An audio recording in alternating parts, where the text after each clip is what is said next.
Call of Duty is a franchise that needs no introduction. The COD games have been set in history, brought into the modern age, and time jumped into the future with spaceships, power armor, lasers, and wall running. We've been all over the place with Call of Duty, from Iran to Paris and even the moon. It's safe to say that some of these games, though, have worked out better than others. Although at one time seeming immune from failure, the massive backlash with Infinite Warfare proves that Call of Duty is not almighty any longer. And here we are back again in World War II, where it all began with the original Call of Duty in 2003. Is it the best Call of Duty yet, a travesty, or maybe a little bit of both? Today we answer the hard question with Call of Duty World War II. Did it fail?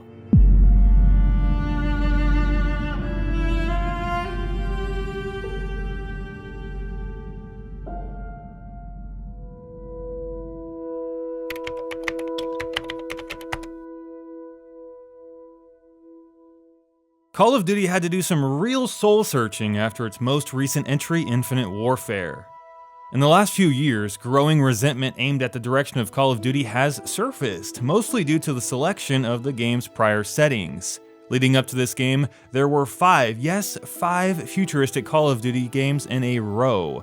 The settings of Call of Duty games dictate the style of gameplay offered in each game, so the futuristic games were all fine and dandy for a while, but maybe they overstayed their welcome. I think a lot of us were just ready to leave those spaceships and that science fiction behind us and get back to what made Call of Duty Call of Duty. But if you think about it, the most played Call of Duty games are actually based on modern military, so for many of us, the return to World War I in the Boots on the Ground edition would actually be our first historical COD game. Keep in mind that the last COD game to feature a historical setting was back in 2006 with Call of Duty 3. The modern military setting of games like COD 4 were also the most popular, followed very closely by the first COD games. For those of us who played that game or followed the franchise all the way through 2003, many of us would agree that our fondest memories actually lied with Modern Warfare 2, but there were a lot of early COD players as well that absolutely loved the first three games. So the World War II setting of the new COD game seemed like the very natural recourse for the series, giving new COD players a fresh taste of the series and appeasing the needs of veteran players.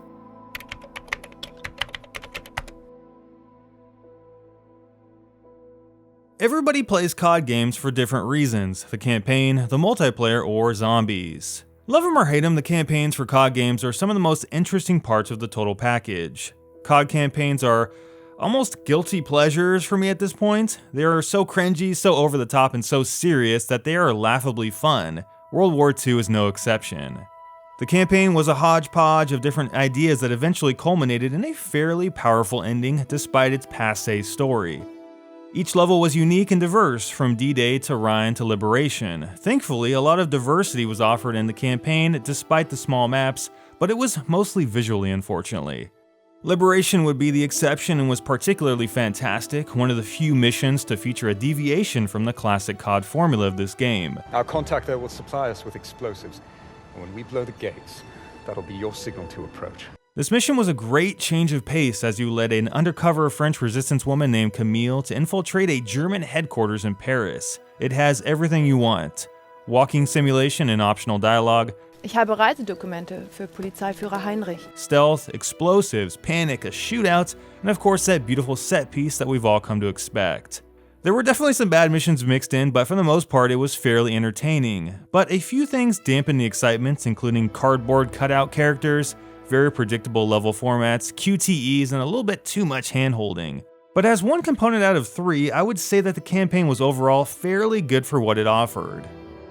World War II's multiplayer component would see some changes, most notably the divisions, the headquarters, assignments, and contracts. But however you mask it, the online play is the same as it's always been. The gameplay is fast as ever, the maps are small, and time to kill is very, very quick. While I think the idea of this new war mode is compelling, most certainly, it didn't quite work for me. Battlefield 4's Rush mode is 100 times more fun, more chaotic, and better designed than the tiny 6-on-6 action of World War II War. So yeah, overall I did not enjoy my time playing the new COD multiplayer. Like many others, I would argue that World War II's total package is nothing more than decent, and simply more of the same COD with a new paint job.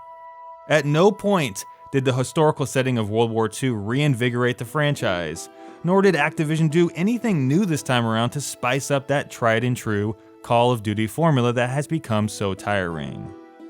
The incessant crashing and connection issues that riddled the game for weeks didn't help either.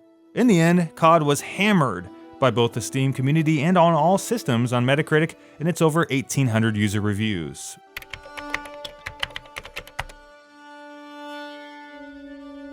Despite its public reception that was pretty poor, an intense marketing campaign led to the new Call of Duty to being incredibly successful in its opening few weeks.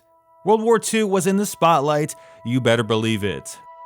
We had the obvious season passes, the collector's editions, the digital deluxe, the Valor edition, the boots on the ground edition, backpacks, flashlights, Call of Duty journals and canteens, posters, live action trailers, documentaries, free weapon skins. Did I miss anything? Activision. By pre-ordering the game, players could also get a token to unlock any weapon that they wanted and earn double EXP in the multiplayer component. Since unlocking weapons is a critical part of COD, some saw this as a valuable shortcut. I would argue that this is not valuable though. After all, when is rewarding players for skipping game content good? Isn't that the opposite of why we play video games? For some reason, certain press outlets consider this a good thing, even though that this is asinine, their articles becoming free promotion that swayed many people to pre-order the game. Either way, COD World War II topped the sales charts in many regions across the world, including being the top-selling game 6 weeks in a row in the UK, a record since 2015's Black Ops 3. Other shooting games released during the time were destroyed by this success. Currently, World War II has sold nearly 4.5 million copies worldwide, crushing the 900,000-ish sales of Battlefront 2. Better yet, the new COD game sold twice as many copies already than Infinite Warfare. But how many of those sales translated into active players? Not as many as you might think. The PC player count started off with about 50,000 players, but has dropped 66% to around 18,000. The problem is, this is a very small number compared to popular shooting games like CSGO, Battlefield 1, and Overwatch. Even Battlefield 4, a 4-year-old game, often gets PC player counts upwards of that number. So while the game's got plenty of boots, I'm not sure it's got the legs to carry it very far.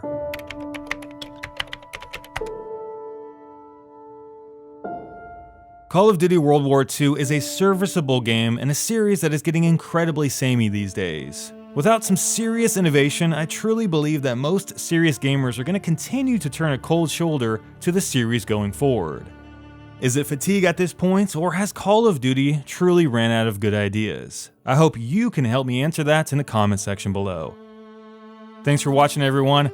If you enjoyed the video and want to support this channel, go ahead and subscribe to Downward Thrust, or visit us on our Patreon at patreon.com/downwardthrust. Have a great day, guys, and we'll see you in our next video.